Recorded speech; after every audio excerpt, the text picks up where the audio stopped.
How do you do, ladies and gentlemen? What's the real truth about Citizen Kane? It'll probably turn out to be a very simple thing.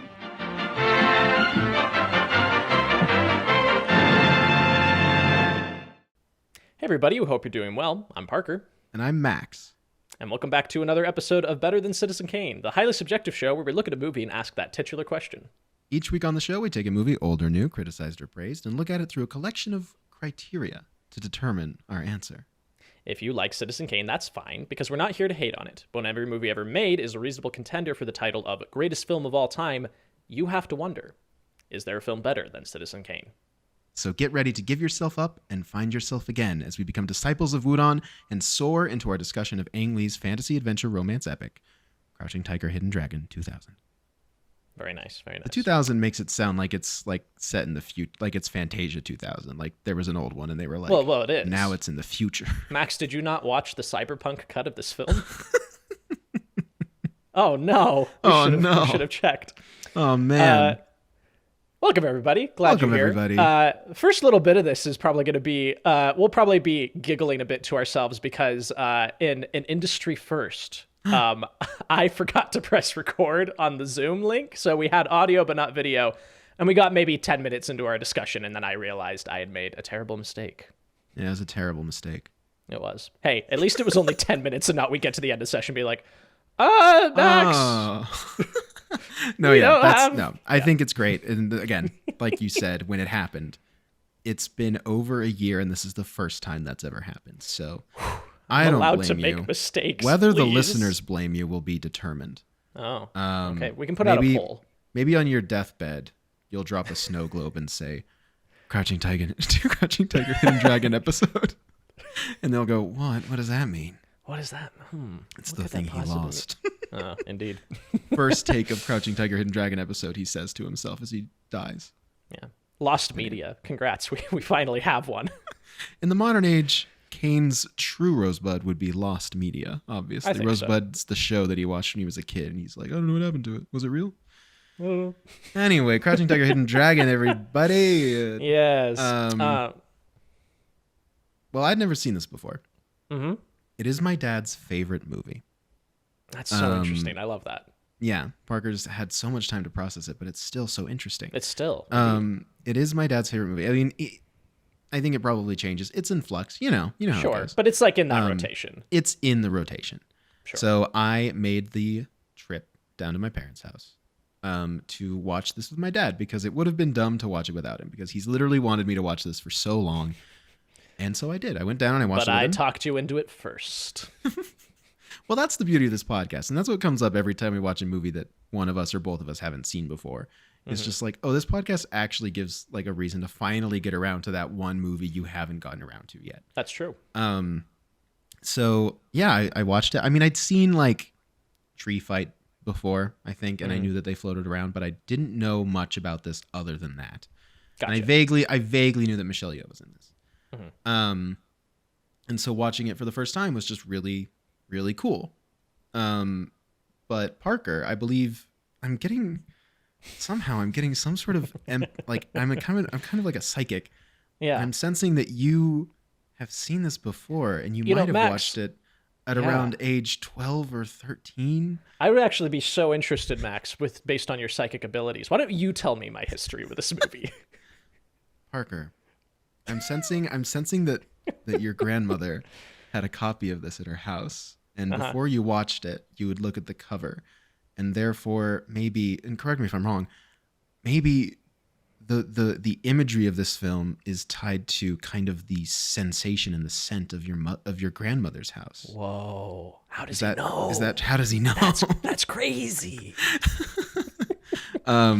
But you loved it. You loved it when you watched it, right? I did, yeah. I loved it when I watched it. I enjoyed it quite a bit. It was one of those movies that, like, I don't know if you had this at your house or if it was kind of like a common pool.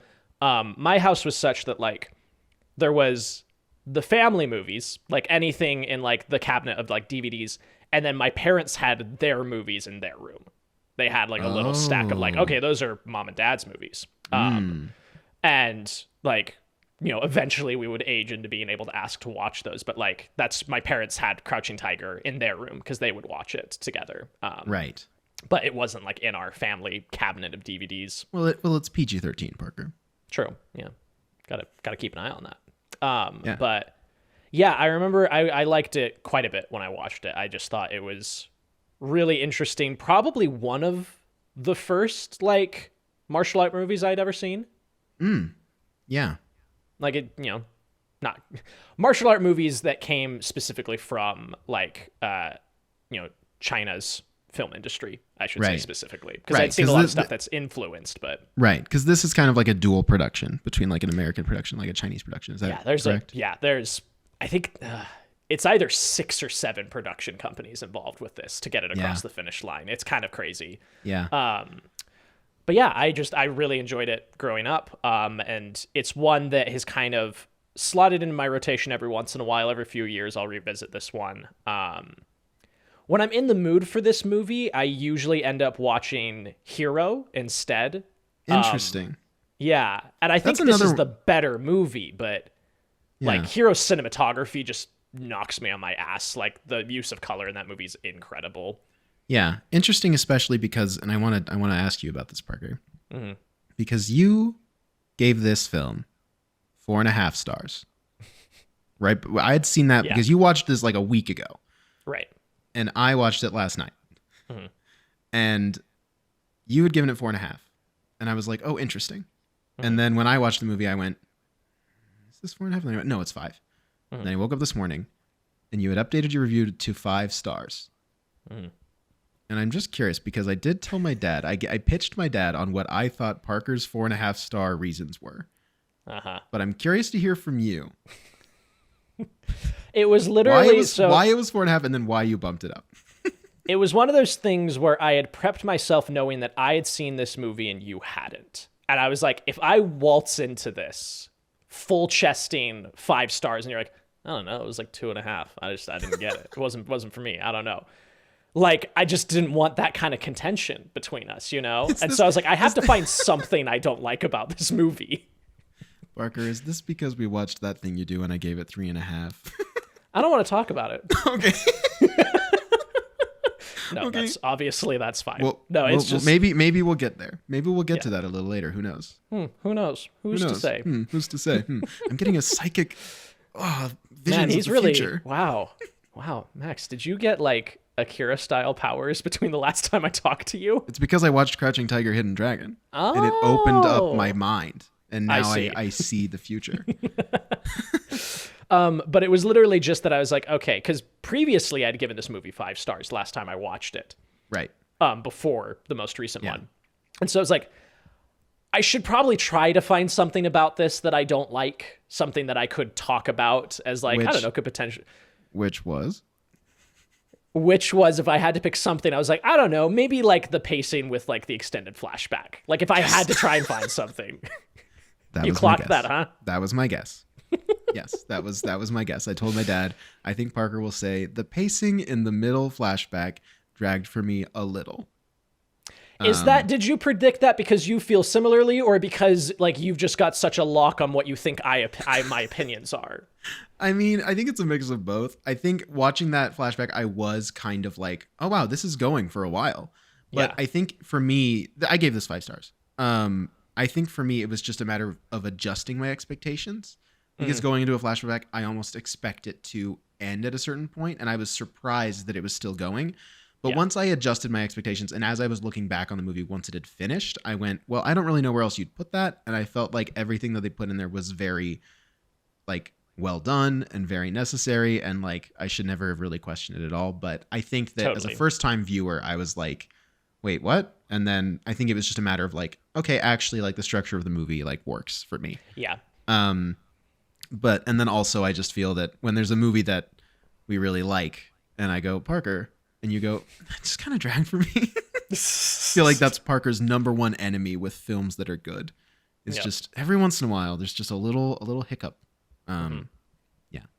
You know what it is actually is that it's my, go-to vague enough scapegoat. If I need to find something to say about a movie that I really love, I'm like, I don't know, pacing's a little off. Just because that's a nondescript, like it's vague enough that Yeah. I don't have to qualify it, you know? And also, like, non-film people won't question that. They'll go, "Oh, well, Exactly. Parker's got a master's." See, you know what I should do? I should start just pointing to the editing, because that's the real mystery to non-film people. I found That's true. Is just like editing is this viscous thing. So I could just be like, I don't know, some of the editing choices were a little odd. And then they go, sure, Like, okay, sure, I can see that. So what I'm saying, Max, is it's my way of sounding smart when I don't know what I'm talking about. Because sometimes you just feel, hey, it's not 5 stars for me, and that's okay. But people refuse to accept that, and by people I mean me. Yeah. No, that's not true. I don't know. Could be. I guess that could be true about me, Parker. Hey, there's a lot of things that could be true about you, Max. This is just one of them. Like my psychic abilities. Exactly. Well, great. I feel Yeah. like that kind of covers that kind of covers our history with it, right? Totally. I do want to say my dad saw this in theaters when it came out in America in like January of 2001. Yeah. And I think that must have been really amazing. I'm sure it was. Yeah. Well, like this movie was kind of a cultural phenomenon when it came out. Like Yeah. it was a big deal, especially in the United States. Which I think could segue into a little bit of, setting the stage, some research, some ideas. Sure. Yeah. So this film sits firmly inside of the wuxia genre, which is a genre that spans everything. It's not just a film genre. It started in literature. But basically what it refers to is martial arts stories with very exaggerated, almost melodramatic elements of story and character and things like that. Okay. The earliest wuxia films on record were in like the early 1920s. We were already getting some of those that have unfortunately been lost to time. But like that is the earliest like recorded version of this genre period on film. And in the United States, we got kind of tastes of this throughout the 20th century. So in 1972, there was a TV series called Kung Fu that was very popular in the U.S. Just called Kung Fu. Just called Kung Fu, yeah.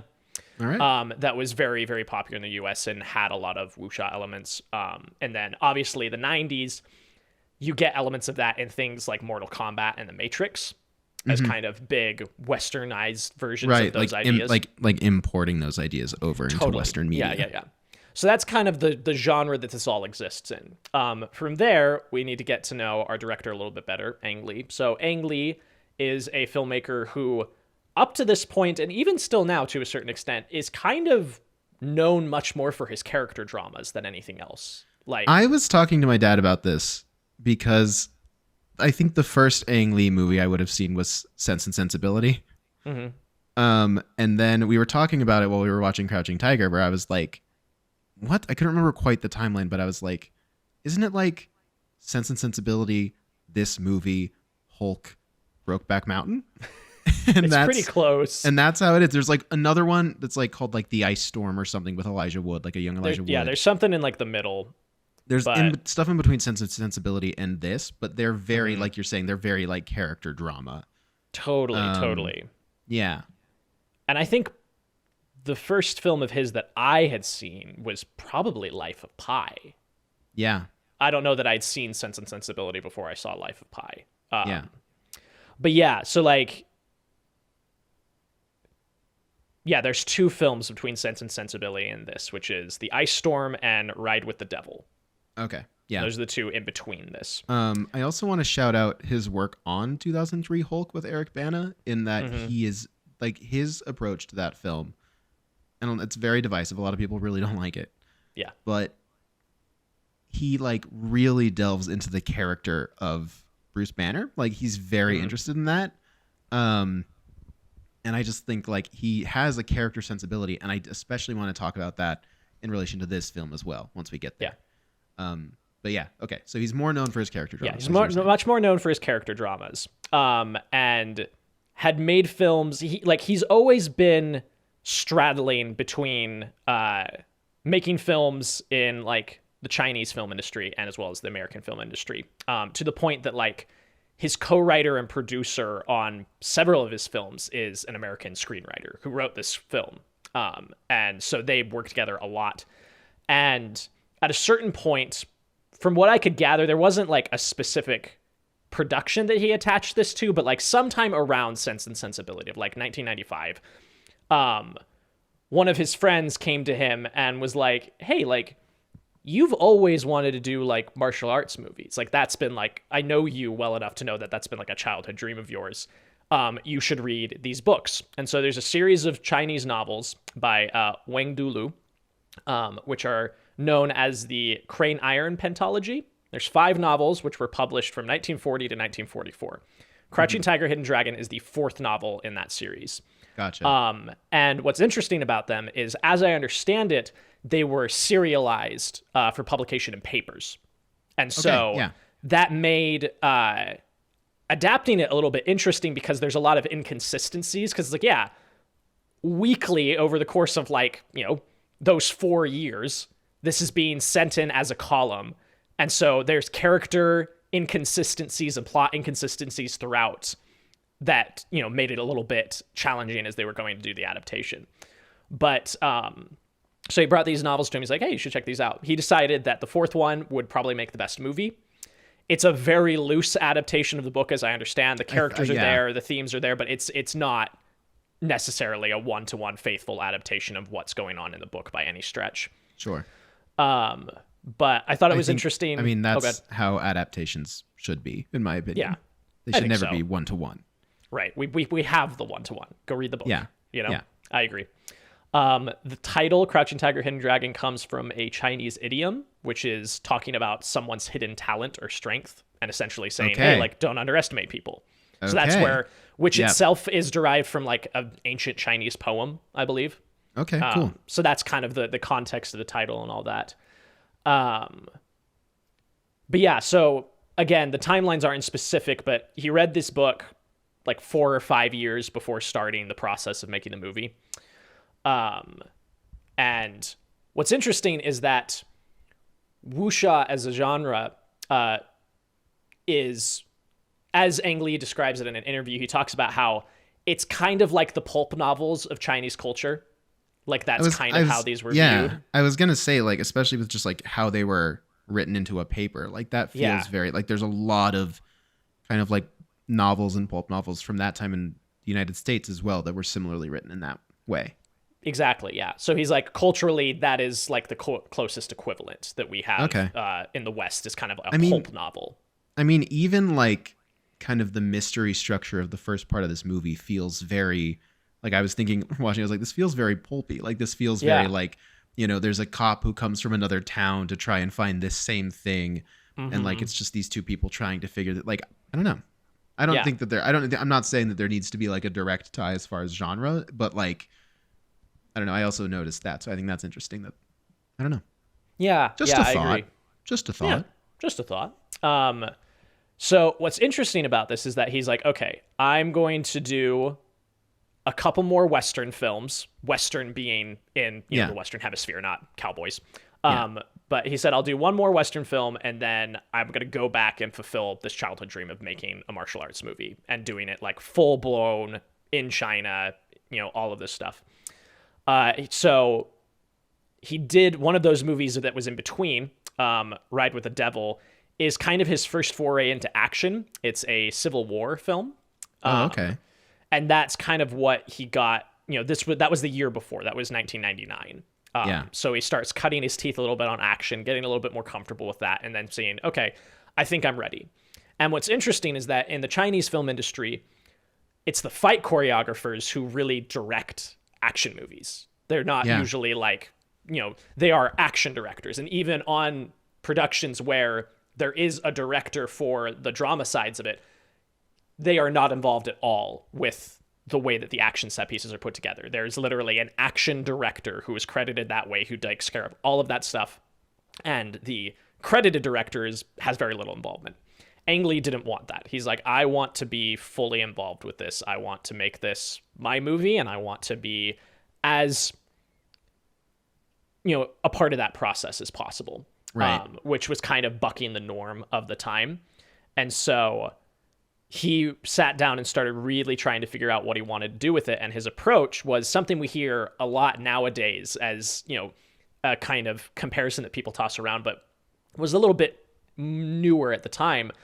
He said that a big thing for him was thinking about like the set pieces as musical numbers. He's like, they should fully move the story forward. They should move character forward. They shouldn't just be, all right, we're going to stop and fight, and then the story will pick back up when we're done with our action scene, which was what a lot of like Chinese martial art films were at the time, where it just kind of like, all right, here's the fight scene.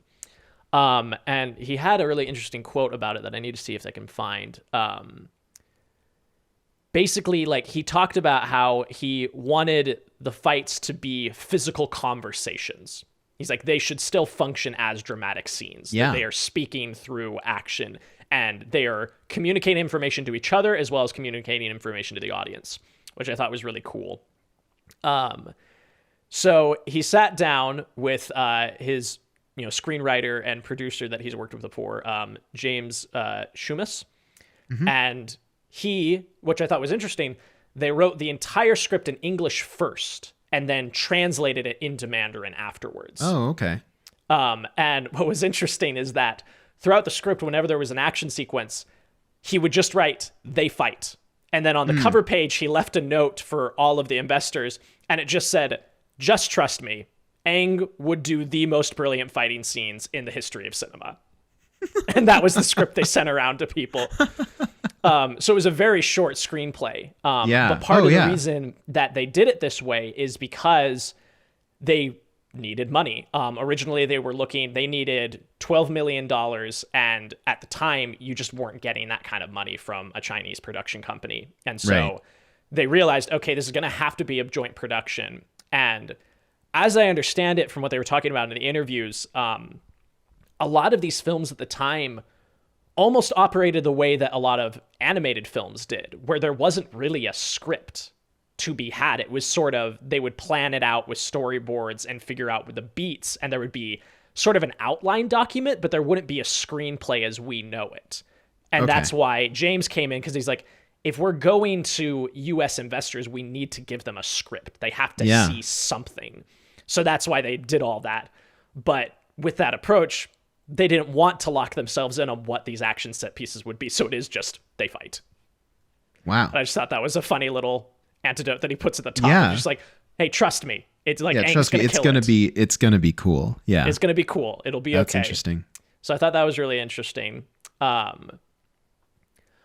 They originally considered filming two versions of the film at the same time, one in Mandarin and one in English. And they decided that they're like, that's not going to be cost effective. And also, it won't be the end of the world. And the compromise they landed on is that Ang Lee personally oversaw the English subtitles to make sure that the translations would track for a Western audience. Yeah. And so he was like, okay, we're not going to do that. There is an English dub of this movie that they tried to do a good, like, they specifically went out of their way to try and like match mouth flaps, especially, but Ang Lee's been on record of just really not liking dubs in general. My dad has seen part of the dub. I can't remember why. I think maybe they rented it from somewhere. I don't know, when they were like traveling, so they couldn't watch the DVD. And he said it was terrible.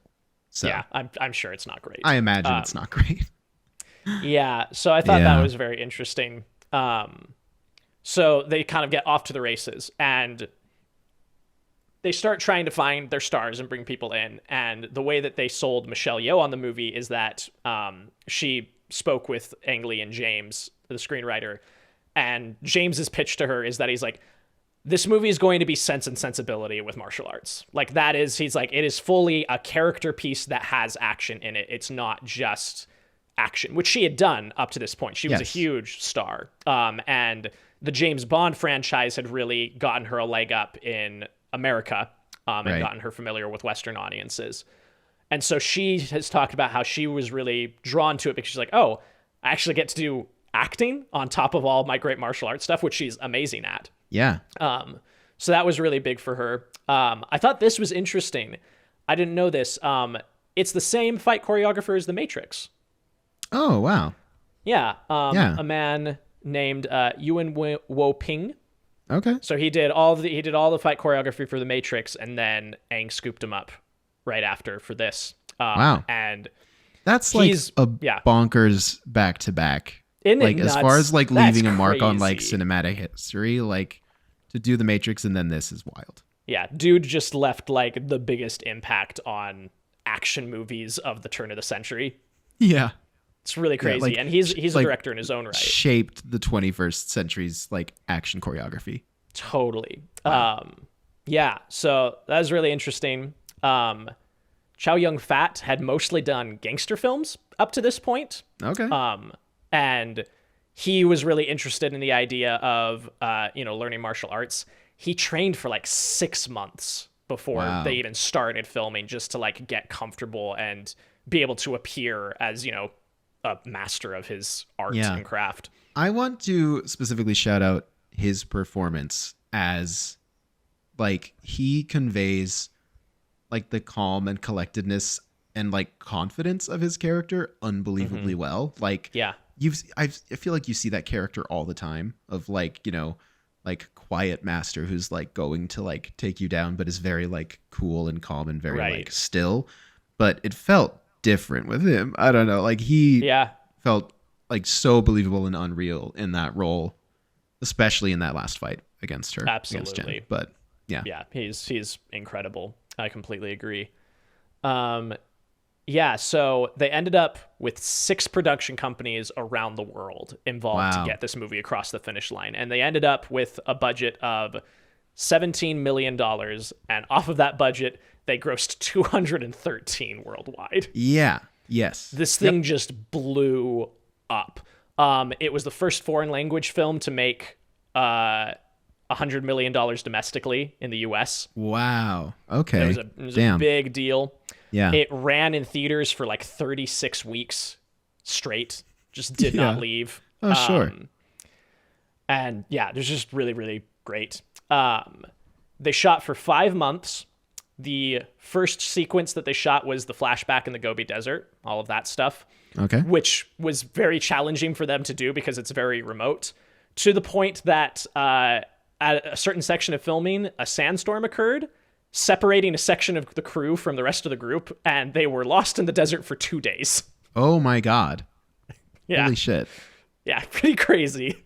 Wow. And they found them and everybody was fine. But yeah, there was just like an isolated section of the group. I don't know how many people, but they were just in the Gobi Desert trying to survive for 2 days because they got separated. Oh my God. Like that's terrifying. That's wild. Yeah. And it was an intense enough shoot that in the 8-month run of, they did 5 months of filming, I'm assuming pre-production and then some post afterwards. Ang Lee did not take a single day off, and he picked up smoking again afterwards, which he had quit, and then he picked it up again like as this was wrapping because he's like, I'm so tired. Sure. Really burnt him out. Michelle Yeoh, obviously, again, is a very talented and well-trained martial artist and was very adamant about doing as many of her own stunts as possible. Yeah. Was difficult, though, because 2 weeks into filming, she tore her ACL. Oh my God. And so there's a lot, like, in that first, like, half of the movie, there's a lot of sitting and talking because she couldn't walk around or do a whole lot. Interesting. And was just healing up. And so wow, it's still amazing that she does. I was going to say, she must have healed so fast. Yeah, it's like, crazy. Wow. And been and so like really careful. the only qualifier they had to do with it all was that some of the more intense wire work stuff she couldn't do, and they had to do a stunt double for that. But everything else, she just kind of willed herself into being like, nope, I'm doing this. Wait, what do you mean wire work? They couldn't just actually do that? I hate to break this to you, man. I don't want to ruin the magic. Oh. Yeah, sorry, pal. Well, it's just a testament to how good the floating around looks in this movie. Yep. And I'm sure we'll talk more about that in a sec. We will. Along those lines, there are 2 specific styles of wire work that existed at the time. One would use a much thinner wire that would be basically invisible, but you couldn't do as much with it. It was a lot lighter stuff, but then it was like, hey, you can't see it.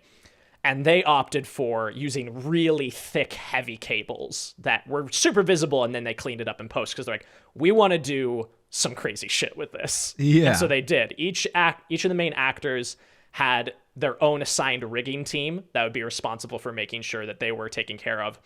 And even though all of the action was obviously choreographed and planned out, the wire work was kind of mostly improvised on the day because you couldn't really plan that out. You had to figure out, okay, what cranes do we have access to? What angles can we work with off of the set? And then they would kind of extrapolate what was written in the script based off of what their team was able to do. Yeah. But that extended to the bamboo forest fight near the end was basically just created in the edit. Because, like, it was so difficult to get them up in the air on these cranes out in this forest and then also get the trees to do what they wanted them to do and land on them properly that, like, none of the stuff they shot was basically usable in context of what was written in the script. And so in the edit, they chopped it all up and moved it all around and basically made a new sequence out of the material they had. Because they're like, okay, this is what we have to work with because of how challenging it is to do wire work in a bamboo forest. Yeah. Well, I'm excited to talk about that more when we get to the summary. Me too. Excited to talk about that fight. Yeah. Let's see. Any other interesting tidbits? The whole thing was shot on Super 35 and then converted to anamorphic widescreen in post rather than shooting native anamorphic. And the reason they did that is that Super 35 better utilizes extreme close-ups, which were really important to Aang. And so they're like, okay, we can shoot the extreme close-ups and then we'll get the aspect ratio we want later. And so everything was filmed with that in mind of like, okay, top and bottom, make sure there's enough room that we can crop it inwards when we get into post, which I thought was interesting. You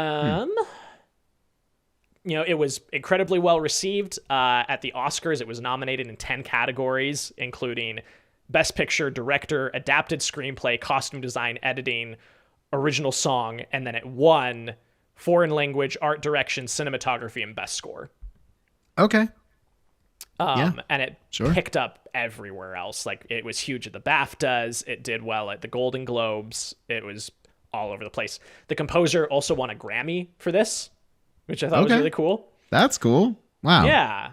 So it was huge. Like, people just ate this up, and it was a cultural and critical darling of the time. Again, to the point that my parents had 3 copies of it. Yeah, right. That's amazing. Yeah. So that's kind of the overview of everything. It seems like it makes sense that this would do so well in the US since it was like such a hybrid of like US film production techniques and like Chinese film production techniques, and like the script being written, like it seems like a lot of work went into making this like, I don't know, like relatable for Western audiences in a way. Like, well, without sacrificing like the film itself. Like, it doesn't feel Westernized, but I don't know. It's like, it seems like a very like, I don't know, like subtle, natural kind of, I don't know. That's really interesting. Yeah. Yeah. So that's kind of the broad overview. Do we want to kind of hop into a summary and some thoughts? Yeah, I think so. Yeah. I think this movie's really interesting as an adaptation in that after the movie ended, I felt like I had read a book because of like how, I don't know, like the characters, again, I just want to highlight again how real the characters felt to me. Like every single character in this, like even a villain, even like a kind of a comic relief guy, like they all feel very real.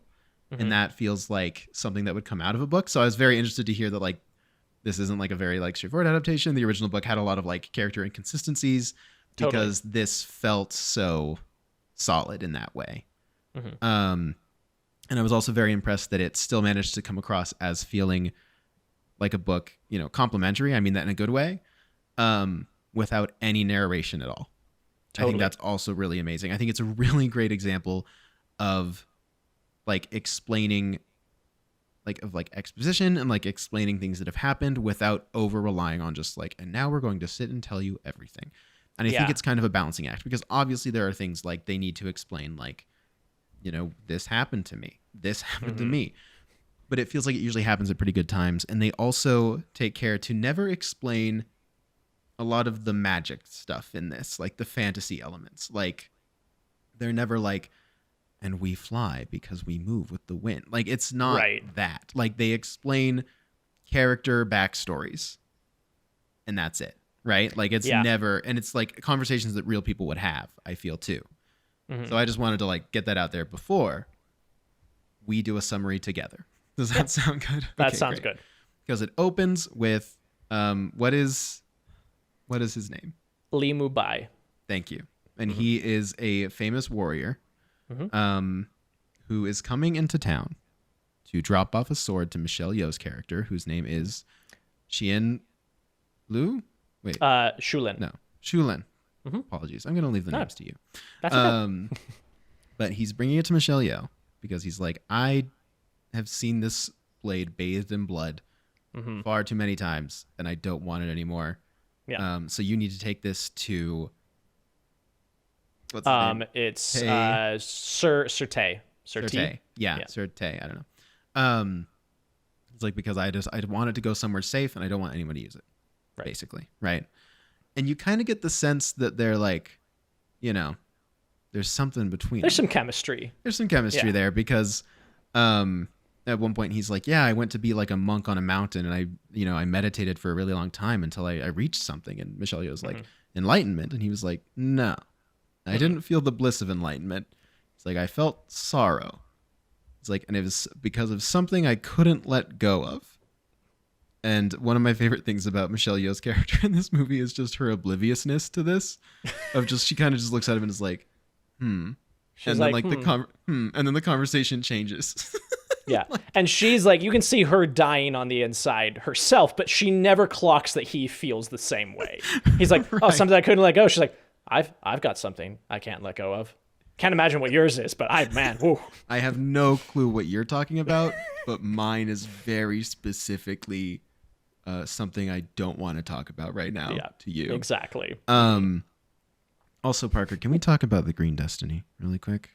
It's so cool. Because they play a specific sound effect every time they unsheath it, and that's really cool. And like a sword that has green on it is really cool. Yep. And it's really fucking cool. I love when they deliver it to Surte and he unsheathes it for the first time. They have a green light that shines. It's so cool. It's so cool. Cool. And I couldn't believe that you never, in all of our conversations about cinematic sword fighting, that you never I once needed you to Green experience Destiny. this. I can't, it's one of those things like Excalibur you can tell somebody about. You need to experience Green Destiny. I couldn't spoil this for you. Okay, this is true. Yeah. Because that sword is really cool. And it made me realize how much I love like making swords extra cool in movies, and how we need to do that again. I think so. Like there needs to be more cool swords in movies.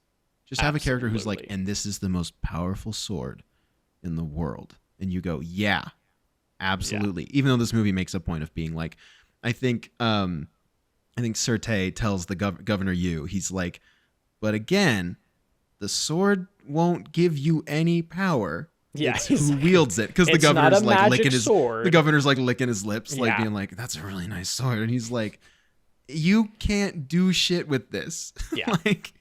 Yeah, because Michelle Yeoh does take it to where she's supposed to take it to, and initially Surte is like, "I don't. Why?" He's like, "Yeah, shouldn't Lee have this? Like, doesn't he need this?" He doesn't want it, and then he's like, "He wants you." And Michelle Yeoh's like, "What?" And he's like, "Oh, you didn't know? Oh, you idiot!" You and moron. So I loved that moment where he's just like, "Oh my god, I'm gonna sit you down and tell you, because you haven't realized yet that this guy left monkhood and dropped his sword and is clearly like considering a huge life change for something, and you didn't." And the first person he went to was you, and you weren't like immediately clocking that.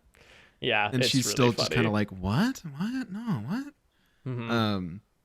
So that same day that they drop off the sword at Surte's place is when Governor Yu and his whole crew come in to stay for a bit. Right, this is in Peking, I believe. Yes. And that's when we meet the governor's daughter. Correct. Yep. And Eugen. she's like, Eugen, and she meets Michelle Yeoh, and she's like, "Wow, you're really cool. You're one of those sword fighting warriors. That's so cool. This is really. I wish I could do that. I'm getting married." And Michelle Yeoh's like, "Yeah, I mean, it's not the best, but like, I guess it's cool." And she's like, "That's really cool. That sword's really cool." And Michelle Yeoh's like, "Mm-hmm."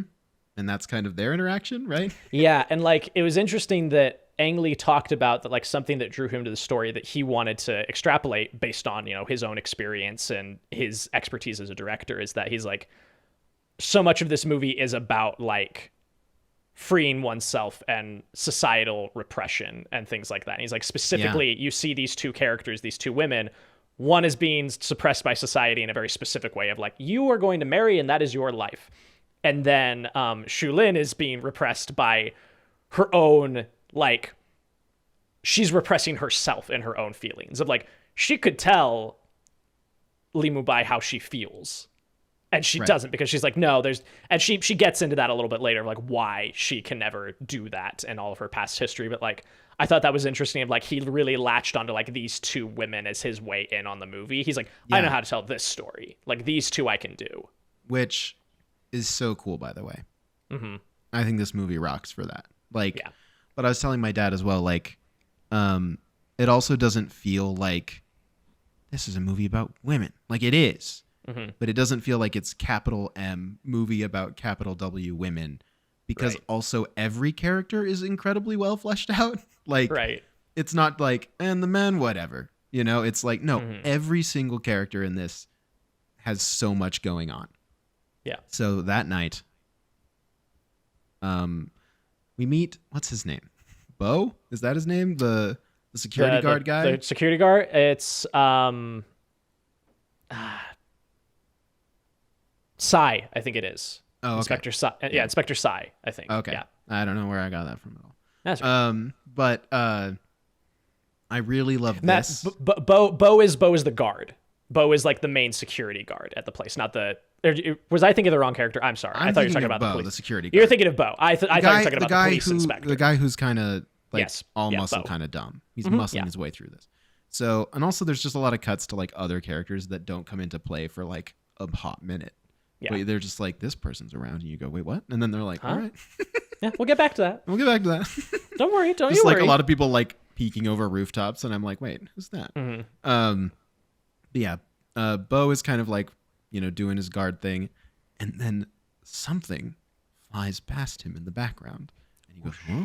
And I lost my shit, Parker, because I had forgotten, like I knew that there was some floating around. Mm-hmm. But it's so cool to see someone dressed in all black floating through windows and like being very quick and fast. Yeah. And that was really cool. And go ahead. No, just that was something that Ang Lee talked about that he was a little bit nervous about, is that in Chinese culture, he's like, the flying is so accepted. It's just second like nature because it's in so many movies and people just accept that. He's like, he was really worried about a Western audience. And when they were designing the film and like what the action would look like, he was hesitant. He's like, do I go full board with it? Do I let them just fly around? And then he was like, yeah, I just got to do it. And I'm so glad he did. It's really cool. And I didn't care at all why they were flying around. No, I was just like, this is cool. Yeah. And this mysterious figure steals the Green Destiny. They steal the sword. And Bo's like, oh my God. And they all the guards come out and they're all trying to hunt down this person. Michelle Yeoh gets involved. Yep. And she's very good at catching this person. And she notices, like, obviously that this person is floating around. And she's like, you were trained at Wudon? Like, you know how to fly around? Is that kind of the understanding? Yeah. Like, not everyone can fly. It's like a very specific training that you can do. Totally. And so there's a really great chase sequence and fight sequence with this. And then I especially love, like, Michelle Yeoh keeping her down. Like, this is stepping on the feet. Keeping this mysterious so good. figure down. Stepping on the feet is really good. And that fight is just amazing. And I also love that they have to like do work to fly around. It's not just like flying. They have to like run in the sky. Yeah, build up momentum. Yeah, it's so cool. Yeah, what do you think about that? It's such a great sequence. I just really love it. And it does such a good job of, like you said, like that first shot of someone swooping behind Bo out of focus, like just sells you entirely. Like, okay, these are the rules. Accept it quick, otherwise you're getting left behind. And it doesn't take time to hold your hand. It doesn't take time to explain it other than just that line of like, oh, you're studied, Wudon. Like, okay. Yeah. And then it's just off to the races. And I love that. I love that it doesn't waste its time trying to explain this away or logic it in some way. It's just like, no, this is what they do. Yeah.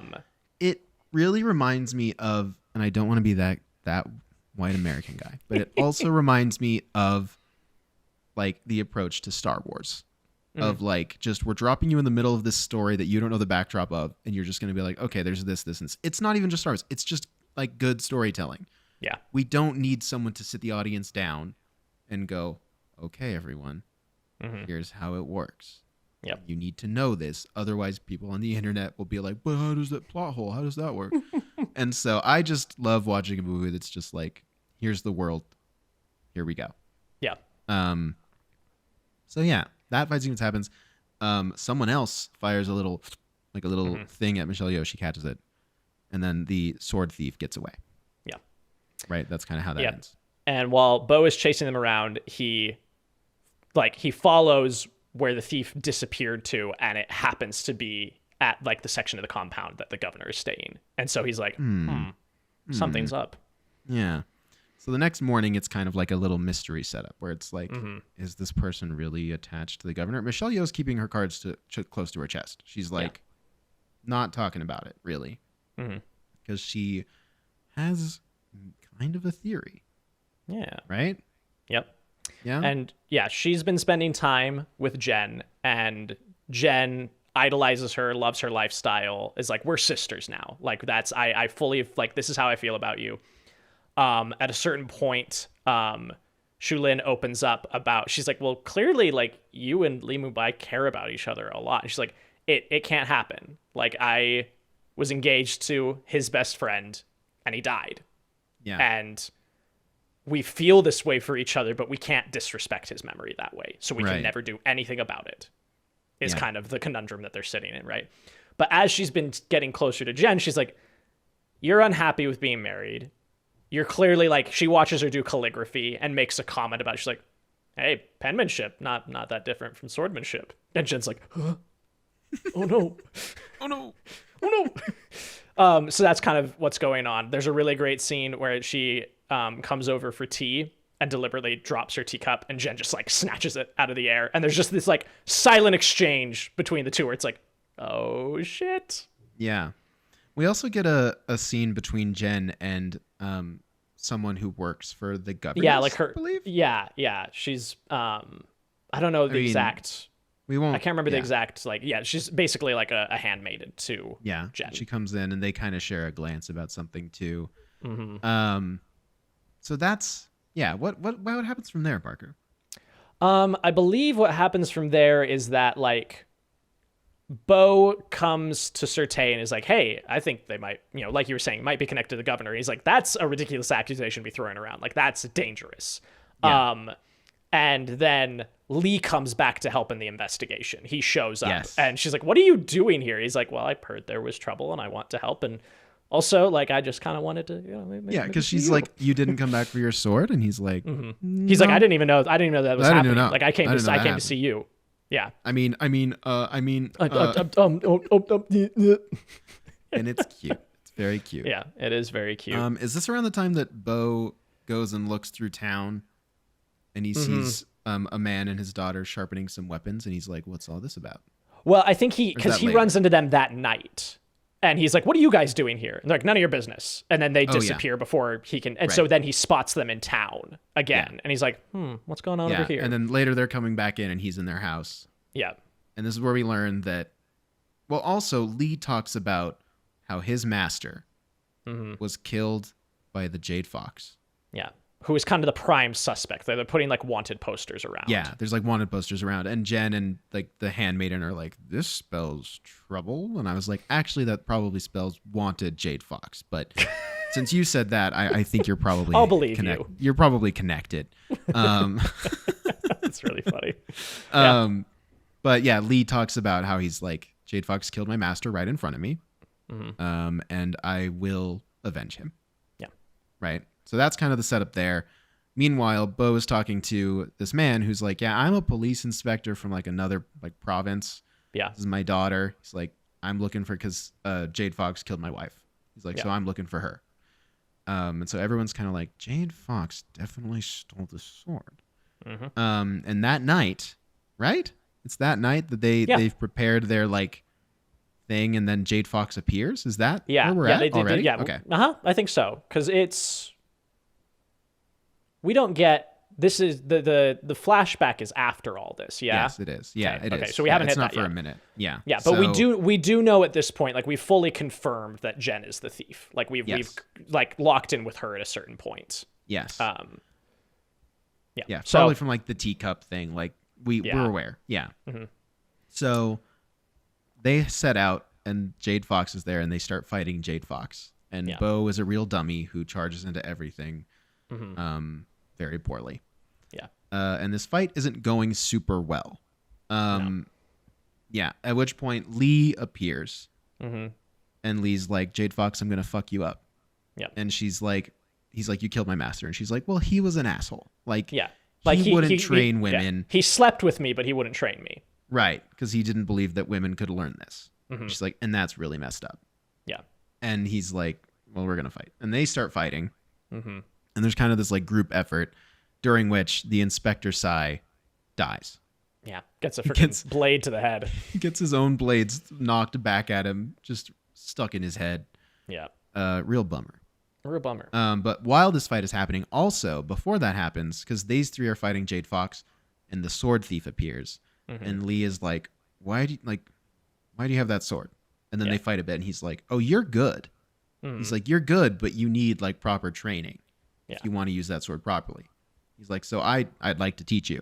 Immediately, he's like, I want to teach you. Yeah.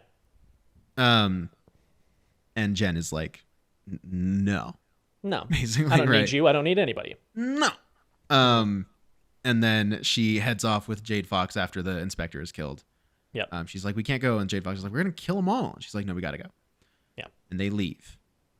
The next day, there's like a kind of a funeral service for the inspector. And Jen finds out that a police officer was killed, basically. Yeah. And it's like, wait, what? Then right? Yes. Yeah. Mm-hmm. And is very worried. And at this point, like, Lee is 100% certain that Jade Fox is attached to the governor. And they're like, okay, we have to really handle this with tact because now this is a big political issue. And so they're very nervous about all this. But yeah, Jen is like, what are you doing? Like, you're blowing our cover. You killed a police inspector? Like, what's wrong with you? And Jade Fox is like, well, but also you blew our cover by stealing the sword. Like, that was a dumb thing to do. Like, that was really dumb. And then also Jade Fox is like, also, why are you so talented? Yeah. And Jen's like, because I can read. Yeah, and Jen was like, pretty much. She's like, I could, decipher these scrolls, and I realized as I was reading that Jade Fox stole from Wudon. Right.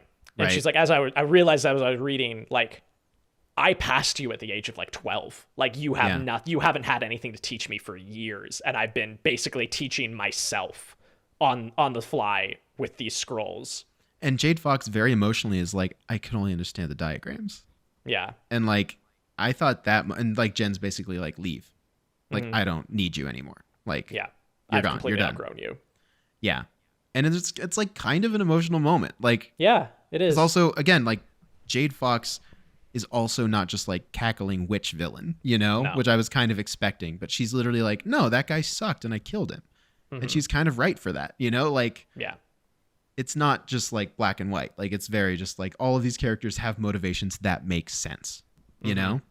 Yeah. And so the next day, the next night, Jen goes to return the sword.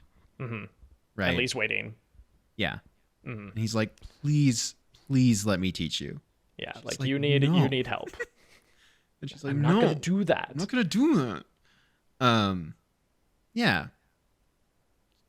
And they fight. It's a good little fight. It's good little fight. Good little fight. A great fight, even because she's basically trying to run away from him, and I don't know. I just love seeing him do his thing. It's really great. Yeah. So she goes to return the sword and does, I believe. Like, she does. Yeah, no, he fights her with it. That's right. Yep. And then she escapes, and they kind of leave it at that.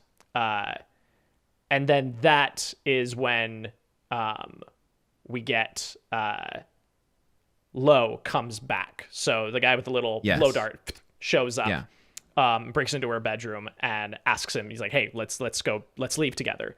And then we get our extended flashback. Yeah.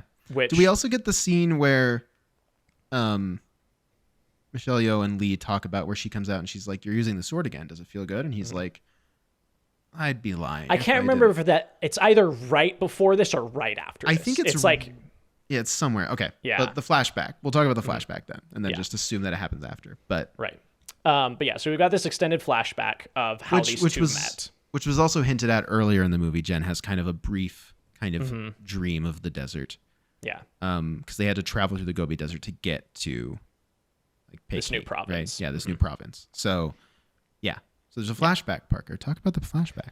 So this flashback shows their kind of caravan going through the desert, and it is attacked by a group of raiders led by Dark Cloud, I believe is how he's known to the people. Yeah, because he's not strong or big, but he's lightning fast. Yeah, so we see Lo, and he attacks the convoy and steals other stuff, and he specifically steals a comb from Jen. He snatches up her like jade comb, and he's like, mine now.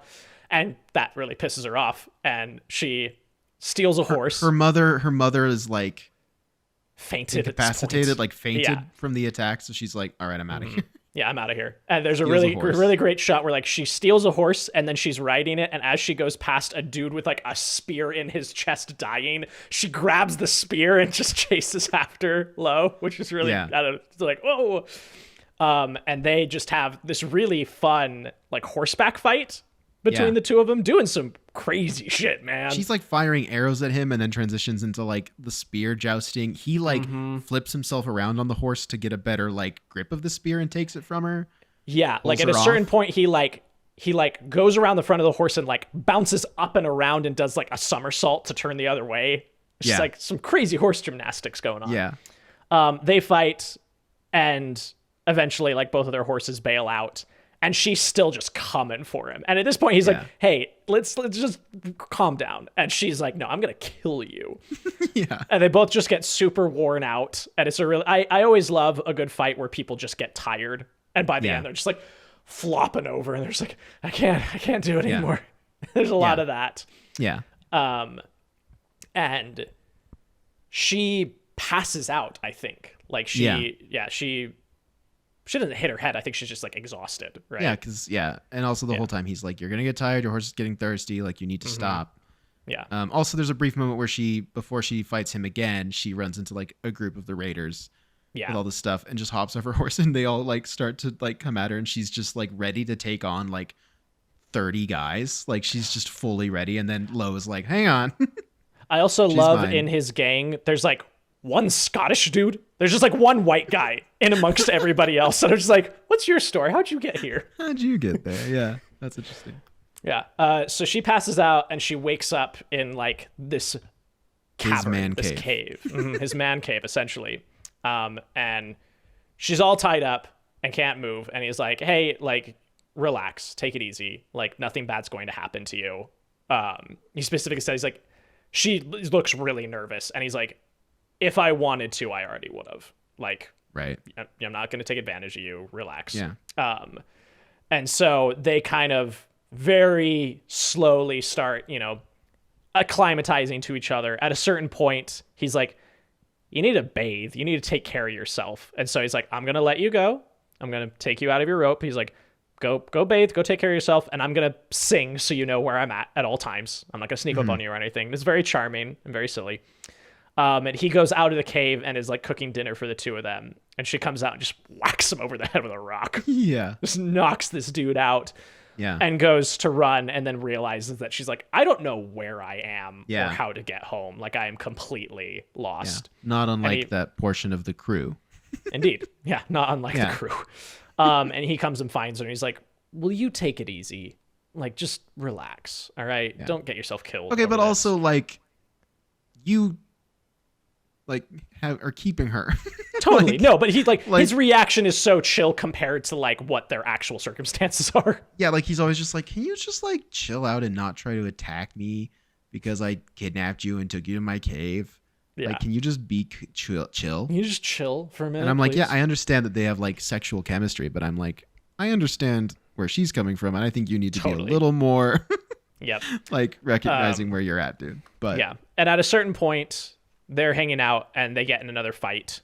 And the fight then, well, yeah, because She stabs that him in the how it heart, starts? and then they start tussling, and then they start making out, and they have sex. And I'm like, Yeah. he's bleeding. Yeah, and there's like a shot where like he's on top of her making out, and just like blood is pouring onto her, and it's like, Yeah.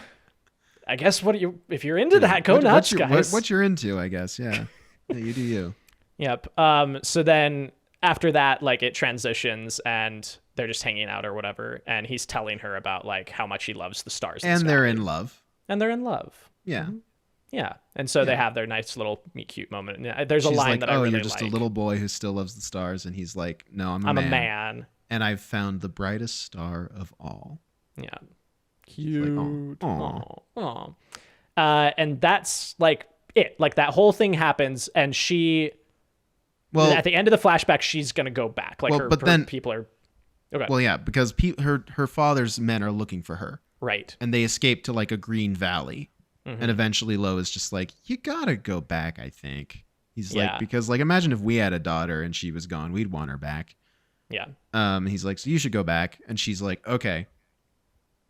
When you come and find me again, she's like, bring the comb. Right? Is that kind of the deal? Yeah. And Like, then, I'm gonna leave this with you. And while they're there, she's basically just being wistful about like, I wish things were different. And he's like, well, let me tell you a thing about wishes. And he tells her this story of a young man who climbed to the top there's of like a legend in his community. Yeah. Is it Wuhan Mountain? Is that I can't remember the name of the mountain specifically, but basically this legend that there was a young man who climbed to the very top of this mountain. It's like the highest peak in the area. And he felt lost. He didn't know who he was, and he just wanted to find a home, basically. And he threw himself from the top of the mountain. And because he wished so hard and believed so hard, and he, made this trusting moment, he flew. He didn't die. Like he jumped from the mountain, and he carried himself away to somewhere nice, somewhere new. And he knew that his wish had come true. Yeah. And so that's like, okay, they establish that, and they say, I'll go back, keep my comb. If you ever come back, like bring it to me. Yeah. Is kind of the thing, and we'll be together. Yeah. And so that's the end of the flashback. He comes back and says, hey, you should leave with me. And she's like, I can't do that. I'm not going to do that. He leaves the comb with her. Yeah, leaves the comb with her and says, okay, nope, I'm gonna go through with this. Hey, beautiful moments.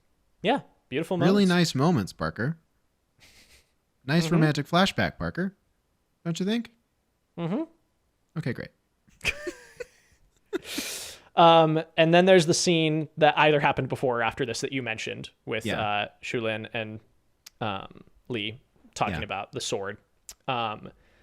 Then it kind of fast forwards to this procession for the wedding, and they're doing the big ceremony, the big parade. Lo cannot take no for an answer and interrupts it and is like, hey, come run away with me. We can be together, and makes a big old scene, and everybody's freaking out, and she's really pissed. She is angry. And he's running away from the guards and only makes it out because Lien, Shulin grab him and pull him aside, and you're like, you're gonna die, man. Yeah. And they sit him down. He tells him this whole story, and they basically just agree to help him. And Lee sends him off and says, Wudong Mountain, that's what it is. He's like, okay, you go to the mountain, wait for me there, wait for Jen there, just relax. We'll take care of this, but you need to keep a low profile because you caused a big scene. And so he sends him away. And this is where they also find out that Jen has disappeared as well. Yeah, Jen runs away. With the sword. Green Destiny. Steals the sword again. Disguises herself as a man, and we kind of see her misadventures of just kind of being really cocky about this. And really reckless. Yeah, really reckless. Fully feels like that kind of cowboy archetype of putting your cool revolver on the table. It's like, come at me. Come on. Yeah. Yeah. Just really asking for fights, and wins all of her fights. Yeah. And there's a great scene in a giant, like a big tavern house kind of thing, where this large group of men come in, and the leader is kind of like, I'm here for a lesson. I've heard you're really great. And she's like, I don't fucking care. And wrecks everyone. And just is making fun of each of them individually. Like, you have a stupid name. I hate that name. Like, one of them is the same name as like her husband. her arranged husband. And she's like, I hate that name. That's a stupid name. You die first. Like, yeah. And it's just like the whole time it's just like, I'm the greatest, I'm the best, and everyone should know who I am, and I'm the best. Yeah. And she beats them all. And then it hard cuts to Lee and Michelle Yeoh being there and asking the guys, and they're all like, it's like a cartoon. They're all bandaged up. They're all bandaged up, and they have one guy has like a neck brace, and he's like, she was really mean to me. He's like, she kept saying I was a brother of this guy. Who's this guy? And they're like, her husband. And then everyone goes, oh. It's really funny. And that whole action sequence ends with like a Looney Tunes style, like the bridge on the upper level is standing, and then it's just like, and then immediately falls. And just, she also has an incredible spin that she does at one point. It's a really good spin jump. It's really good, like crazy spin. I also want to say that I feel like Jen is interesting in that she almost feels like, and maybe it's just because I've seen Dune 2 recently, but she almost feels like prophesied protagonist, the one level of like ability. Yeah. And it feels like when like, you know, the prophesied one goes bad, but also without all of the baggage of that, where she's just a really talented person and she's just like using, but it's not like it's going to end the world the way she's acting. It's just that she's like being so cocky and reckless with this sword. And I just really enjoyed that. Like, I really enjoyed seeing this character who's like clearly like so talented and gifted and is just like absolutely just doing nothing but like nonsense with it. And I found that really interesting. Like, I just love that kind of archetype in that being used in that way. I think is really interesting. Like, she's not a villain and she's not even necessarily like the one, but like, and it has that kind of flavor to it that I really like. I agree. I think that's a really good aspect of it as well. So all that happens, and then from there, like, doesn't Jen just shows up, right? Like, she Michelle comes Yeoh back. goes to headquarters. Yeah, because they own like, the whole thing is that they have like a private security company. Like, that's how they work with like Certé or whatever. And so she goes back to headquarters with her men. Yeah, and is just kind of like chilling there for a minute, and then Jen shows up, and Jen's like, "Let's talk. I'm tired. Yeah, please help." And Michelle Yeoh like helps her, and then she's like, "Also, I hate you," right? Yeah. Like, yeah, I can't remember what irks her. Basically, she's like, "Hey, you're being really reckless. Like, you have a gift, and we want to help you with that gift, but like, you are really just not taking things slow and like being cautious the way that you should." And Jen just doesn't like anybody telling her what to do. And she's like, "Yeah, well, I don't need a lecture from you, so I'm going to take the sword and go." And she's like, "No, you're not. Like, you're leaving the sword with me." And then they get, in my opinion, the best scene in the movie. This fight it's amazing. It's so good. It's so good. Yeah. Unbelievably good. Jen like flies down into like the training arena and kind of like defends herself / beats up the men. And then Shulin's like, nope, leave her to me. Like, everybody out. And it's just the two of them. And they have their duel. And it is so cool because it's in like a training space. So there's a bunch of weapons. And she just keeps like trading out different weapons to fight like Jen. it shows how incredibly adept Shulin, and by extended Michelle Yeoh, is at every weapon type. She's got spears, she's got like hammers, she's got like the double-bladed sickle swords that hook together, and she swings them around her head. She has like a big stick, like a big wooden stick that makes sparks every time Jen like. I love the sparks. It's and the sparks is so cool. Yeah. It's so cool. It's a great and it just fight. like, it's a fight that's doing so many things. It is showing that Shulin is the better fighter. Like, objectively, she is much more competent with all these different types of weapons. Jen is talented, but Jen has the green destiny that can cut through anything. Like, it's just making mincemeat out of these swords. And so you're learning about Shulin, you're learning about Jen, and you're learning about the green destiny all in this really engaging sword fight. And it's like kind of the climactic fight. Like, obviously after this, you still have the bamboo forest and you have kind of the last kind of like beat in the film. Right. But like, this is the last, like, this is like the big fight, I feel, which I think is really great because it would make sense to have it be Lee And he still gets his fight with her. Totally. But this is like the big one, you know? Mm-hmm. And what I also love about this fight is that she wins. Yeah. But like the Green Destiny cuts through her sword and it's up at Jen's neck and she's like, "You've lost. Like, give up the sword." And Jen just doesn't play by the rules. Yeah. And Jen's like, "No." And then Lee steps in then, but she still gets the victory. Totally. Which And I love that. Really great. Yeah. Because again, it shows her character of like, she's adapting and she's learning. She's like, okay, I need to count on the fact that my sword is going to get broken. And it sort of feels like the thing that so many people online have talked about of like, why don't you just turn your lightsaber off in the middle of a swing in a lightsaber fight, right? And then you win the fight. But it's kind of like that same thing. Like, she is so well-trained and so intelligent that she knows, she's like, yeah, I'm going to break my sword to win the fight. Yeah, and when Jen's like, "Make your final pick, I'll let you pick your final weapon before I kill you." Mm-hmm. And like, she clearly picks like the longest sword that she knows, even if it gets cut through, it will still be at Jen's neck. And like, it's great. It's amazing. It's an amazing really fight. And they're still doing all the floaty stuff. It's amazing. Mm-hmm. But so Lee, Jen draws first blood. She cuts her. Yes. And then Lee shows up and interrupts the fight. Right, because and she's like, "What do you want from me?" And he's like, "Literally what I wanted from the beginning, which is just to teach you." Like, he's like, "I just want to teach you."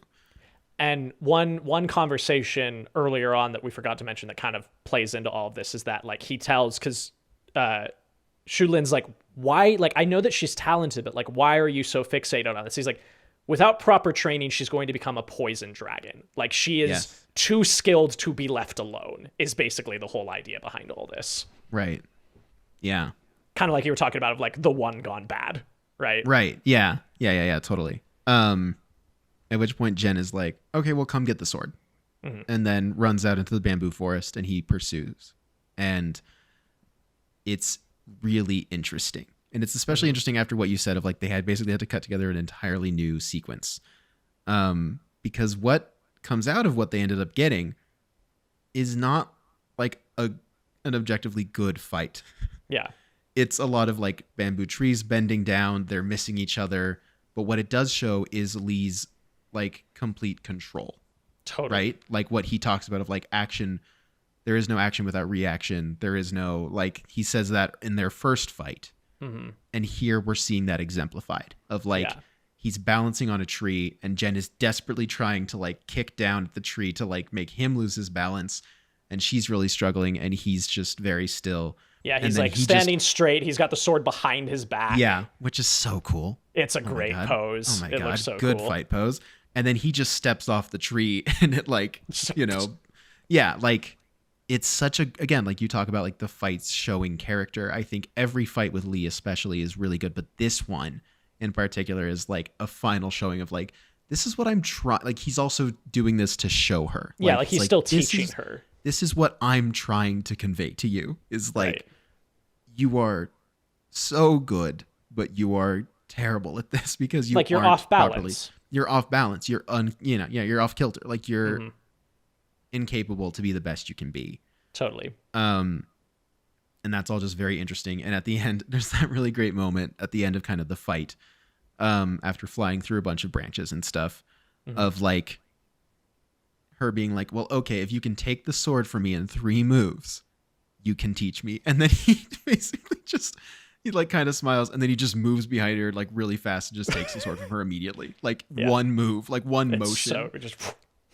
And she can't do that either. And and he's like, "Kneel." And she's like, "No." And so he's like, "Okay, you don't get the sword."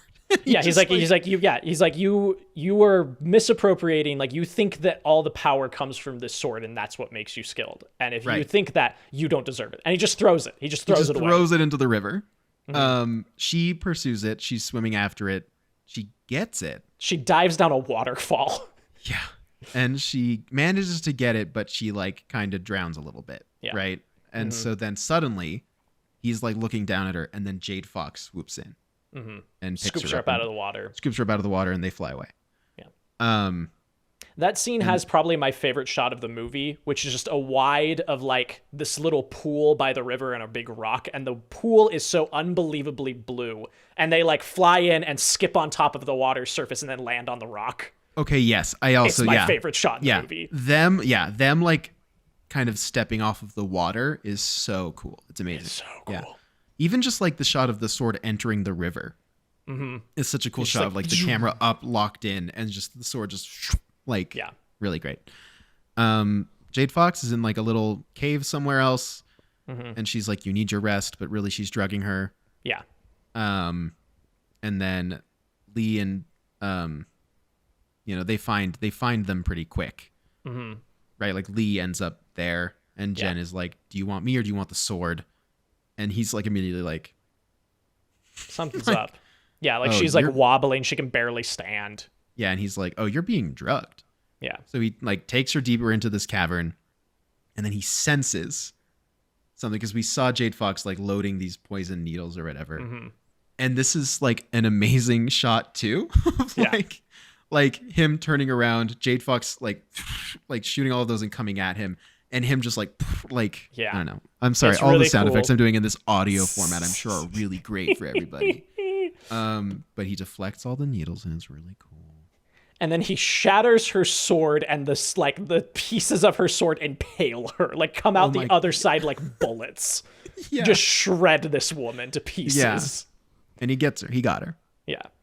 And she dies, and he got one of them in the neck. He missed one. Right. But before that, she talks about how she's like, I trained Jen for like 10 years. For 10 years, she was keeping it a secret from me that she was better than me and didn't even need my help. She's clearly like, she wasn't trying, the needles weren't meant for him. Right. She had drugged Jen so that she could shoot these at her. Like, she was going to kill because she her. talks about poison, because that's a big thing for her, is like poison weapons. And she's like, you know what poison is? Like, poison is like an 8-year-old girl lying to you. Yes. Like, that's poison. Yeah.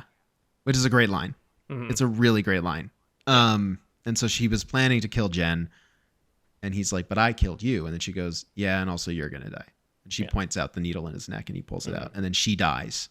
Yeah. And Michelle Yeoh's like, oh my God, like, no, don't die. Like what's the antidote? We need the antidote. And he's like, there is no antidote. And then this Jen's is the same poison that killed my master. And then Jen's like, there is an antidote. She taught it to me. I can make it really fast. Yeah. And I just have to go get the stuff. So they send her back to the headquarters. Michelle Yeoh gives her a special thing so that when she goes to the headquarters, she can be like, no, look at this. She sent me here. I'm a good guy now. And Michelle Yeoh, sorry, what's her character's name? Shulin. It's not hard. I don't know why. No, it's okay. Anyway. Yeah, I get it. Shulin and Lee have this beautiful moment where she's just like, save your strength. Like, don't die. And he has just the most amazing romantic moment of all time. Such a good little like line/monologue. He's incredible. Like, I can feel it. I have one breath left. And she's like, use it to meditate.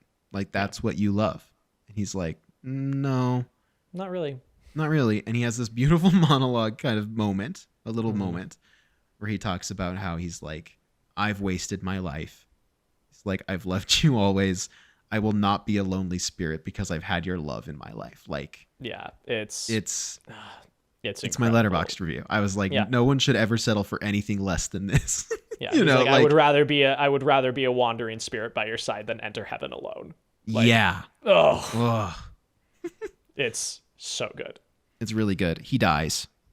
They kiss though before he dies. She like runs over and kisses him, and he says a little bit more, but it's like kind of blown out of the water by what he had just said. Totally.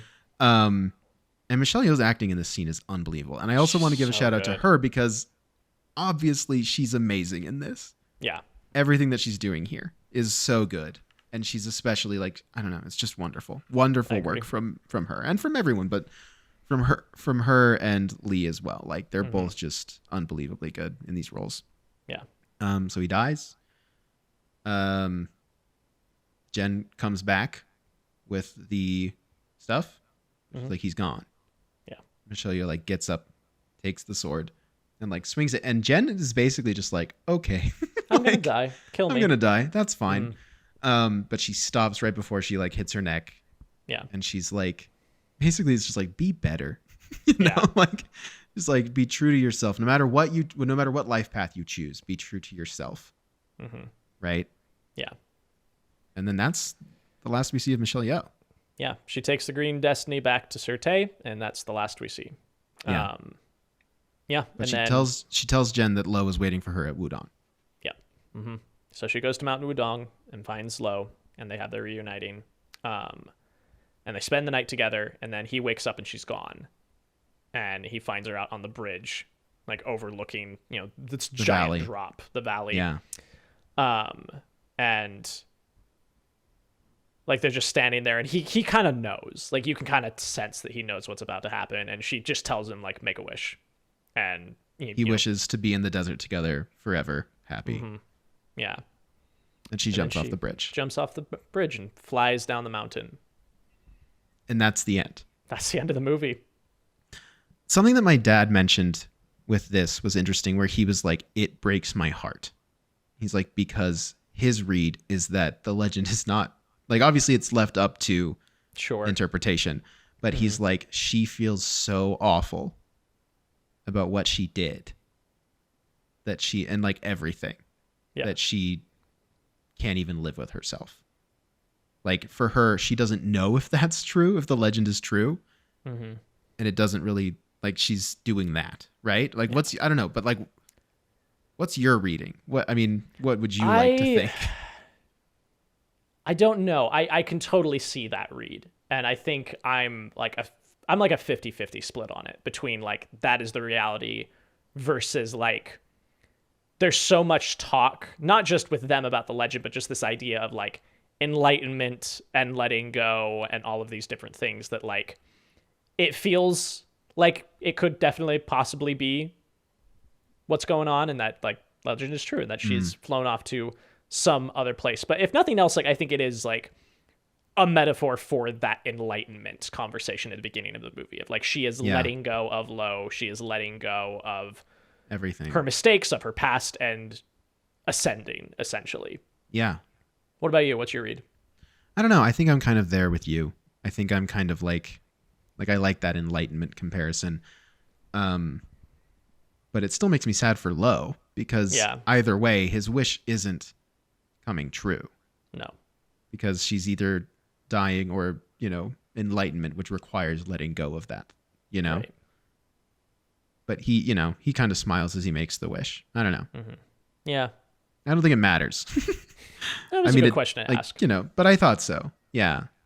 I don't know. So what I'm hearing from you is that you're scrapping your YouTube ending explained, Crouching Tiger, Hidden Dragon, and all yellow text with red circles. No, I'm still posting that video, but it's 10 minutes of it's me at the beginning going, it doesn't matter. And then it's 10 minutes of silence so that I still get the ads. Oh, okay. Clever. It has to be over 10 minutes. So right. That makes sense. Yeah. Good. Good movie. Good movie. Great movie, even. Perfect movie? Might be. Just might be. Shout out to Michelle Yeoh for appearing on our Better Than Citizen Kane list twice in two kind of perfect movies. I don't know. She's got that secret sauce. I don't know what it is. Sauce. Maybe if she was in Citizen Kane, it would have won Best Picture. Hey, I don't know. maybe. I don't know. Great. Criteria? Fantastic. Historical and technical relevance. Okay, this one is interesting. Yeah. Yeah, because like this movie specifically spawned a huge movement of these kinds of Eastern action movies. You've got Hero, you've got House of the Flying Daggers. There's a bunch of them that come out like 4 years after this. And boom, that's boom, boom, boom, boom. But that's in American cinema, correct? Because this didn't do super well in China. I was looking into it. I couldn't find anything about China specifically, but I wasn't necessarily looking. I don't want to speak too much on it, but when I was just interested earlier in the episode, so I was just kind of like I just kind of like casually typed that into search engine, and it seems that like it was just it was like disappointing showing at the box office because like there's a cultural burden to it of like the genre that it is, which for them they felt that's an old genre. Like it wasn't as interesting to them, whereas in America it's like revolutionary of like we've never seen anything like this. Whereas they're like, this is old, I know that there was another bit of pushback with like the language in the sense that It's in Mandarin, but most of the cast didn't speak Mandarin. They spoke other dialects. And so, like, natives were pushing back on, like, the accent work. They didn't like the way that it sounded a lot of the time, and that was kind of a big cultural issue at the time as well. That was really the only thing that I had found from interviews that they talked about. But so in China and worldwide, maybe not as much, but certainly... I think, it sounds like it did really well around the world, like in other kind of Western countries and maybe even other countries. I don't fully know, but like in China, they were more interested in movies like True Lies because that's like the kind of films that their country wasn't making. Yeah. I mean, for context, on a gross of 213, 128 of that was the U.S. alone. Yeah. So, that was more than half was just in the U.S. Right. And like, Chinese citizens were flocking to Hollywood movies. But like Michelle Yeoh was like a new discovery in America, but was like a generation older than like the young actors in China at the time. Mm-hmm. So like they just were like, okay. And like it also was made in a different rhythm to traditional wuxia movies in that like it didn't open with a fight scene and it didn't end with a climactic battle. There was like more stuff going on. So it seems like it just was like kind of like, I don't know. I just thought that was like interesting. Like I was just kind of curious. Yeah, that but is as far as like American film, because Citizen Kane, for clarification, is often talked about like the greatest American film. Right. I mean, around the world, it is considered a great film, but it's in America that they're like, this is the best, Totally. So I think it's interesting to look at it in the context of like American cinema. Mm-hmm. I agree. And in that regard, it was kind of, and to this day, like it is the definitive martial arts movie, I think. Like to the point that like the title Crouching Tiger, Hidden Dragon is parodied and riffed on, and people know what that reference is, even if they haven't seen the movie. Right. Yeah. Totally. Like, again, my grandmother in central Utah had multiple copies of this movie and knew what this movie was when it came out, right? Right. Which is, I can't imagine, like, my parents or most people in the area really caring much about, like, international films. Like, I don't think my parents went and saw Godzilla -1, Right. But I know for a fact everybody of that age was seeing this movie when it came out. This is, like, in a category with, like, Spirited Away, as far as, like, this is a movie that is weirdly in homes of like rural Americans. Right. That like it just happened to be such a big hit that it wormed its way into like the wider like nationwide culture, Totally. Yeah. Yeah. So like historical impact, I don't know, there's a pretty strong argument there. Technical relevance, they're doing some interesting stuff here. The wire work especially, but like... But what if you look at technical relevance as also like combining two different countries' form of film production? Like maybe it's not digging holes in the ground for tripods, but like it is an interesting experiment in combining two different production styles, right? Totally. Well, like it's interesting because like, the production company behind it that is, Western based is like Columbia Pictures and then Sony Pictures Classic. Like those were the two people involved. And then the others were Chinese production companies. But yeah, that is interesting to be like, yeah, here is 6 different worldwide production companies all pooling resources to get this film made. Yeah. Which doesn't happen as often, or at least not to this scale anymore. Right. And was it super common before this either? Not really, no. It was mostly just like that was the appeal of Ang Lee doing this, is that he had connections in both East and West and could kind of bridge that gap. I think there's enough here that the point could go to Crouching Tiger, but it didn't. But it, like you just said, like it's not like this changed everything forever. This is like a really interesting note in film history of like this happened, and it opened the door for other things. Mm-hmm. But it didn't like shape how like production happens, Totally. Yeah. Like in a weird way, as far as like context in American cinema, like you were talking, a lot of what I could be giving the point to this movie for in context of American cinema would probably actually go to The Matrix the year before, as far as like its influence on action films in America. Yeah. What do you think about its status as like first foreign language like film in America to make a certain amount of money. I think that's definitely of note. I think that's pretty big. Like that, it must have like opened the door. If it wasn't already open, it would have like opened the door. But I think it probably opened the door significantly for future, things like even just like what we're still seeing today with like totally. Parasite And there was being able to. I forgot it. Yeah, I forgot to write it down. But there was something that I read somewhere, and I don't quote me on this because I'm not 100% positive. But it was something along the lines of a stat of like, adjusted for inflation, this still might be the highest grossing like foreign language film in the U.S. Yeah, like it might still hold that record, which is worth noting. It is, but I think it's worth noting. But I mean, Citizen Kane shaped cinema. Yeah, I think Kane can take the point here. It can take the point, but again, asterisk.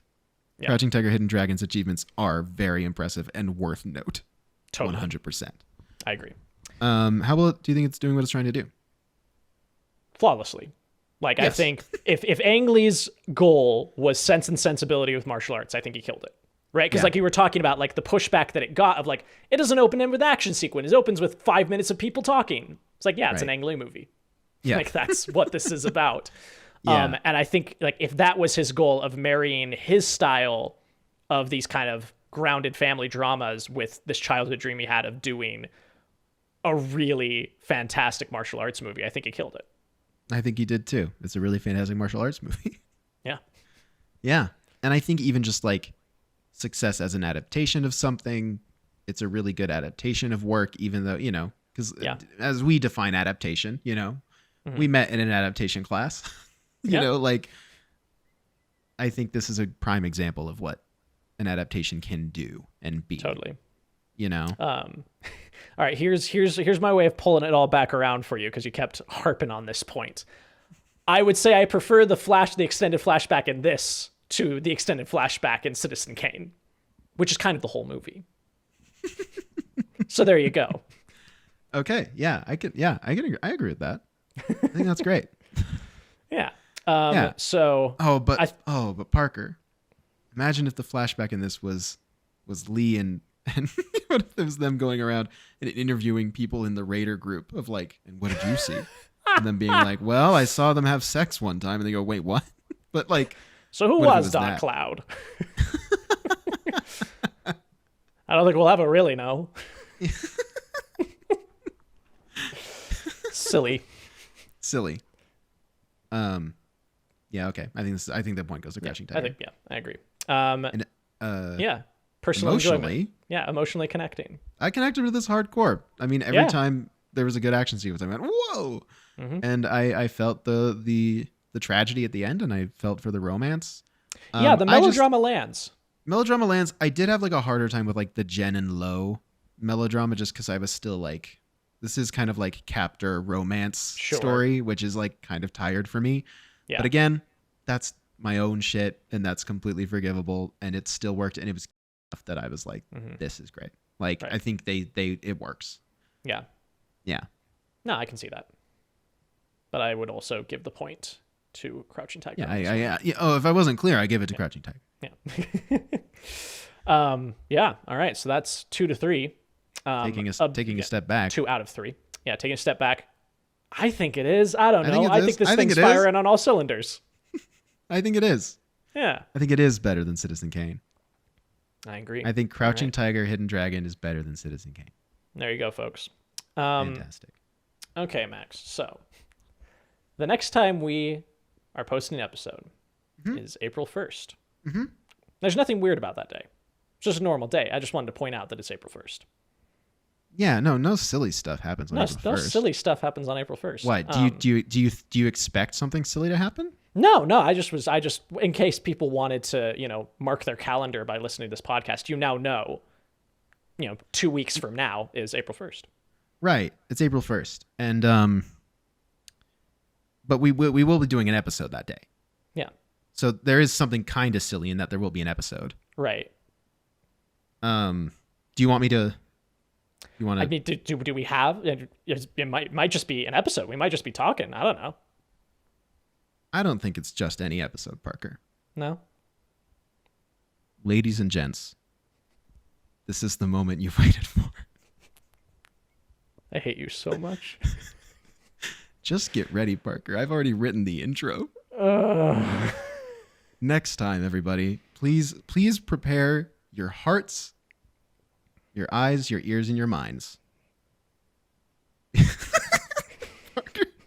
Parker looks so defeated. Come on, spit it out. Next episode is Greatest Showman. The Greatest Showman. Sorry, let me put some respect on that name. The Greatest Showman, starring Hugh Jackman. 2016 zone. Mm-hmm. And Parker's really excited about it. Oh, I'm thrilled. As somebody who has avoided this movie like the plague. Yeah, let me just clarify it once again through. that just because this episode happens to be coming out on April 1st doesn't mean it's some sort of mean prank I'm pulling on Parker, forcing him to watch a movie he's been avoiding for years. It's not that at all. No, of course not. No. This is a serious... There's a lot of cinematic value you want to discuss. Let me clarify. Mm-hmm. I'm taking this very seriously. So everyone can look forward to the next episode in which we will be taking a very serious look at The Greatest Showman. Which will mostly entail Max being very serious about Greatest Showman. And Parker and me having a meltdown. Parker desperately trying to end the episode early. Yeah. We've been talking about this for years. Okay, well, yeah, everyone just join us for a normal join us for a normal episode next time. Yeah. Where everyone will have a good time. I imagine so. Is that a threat? I think Parker's gonna have a good time. We'll see. Do I like the movie? No. But I think Parker All right. Thanks, everybody, for listening. We'll catch you next time. Can't believe we're following up Crouching Tiger, Hidden Dragon with The Greatest Showman. This is the best idea we've ever had. Bye, everybody.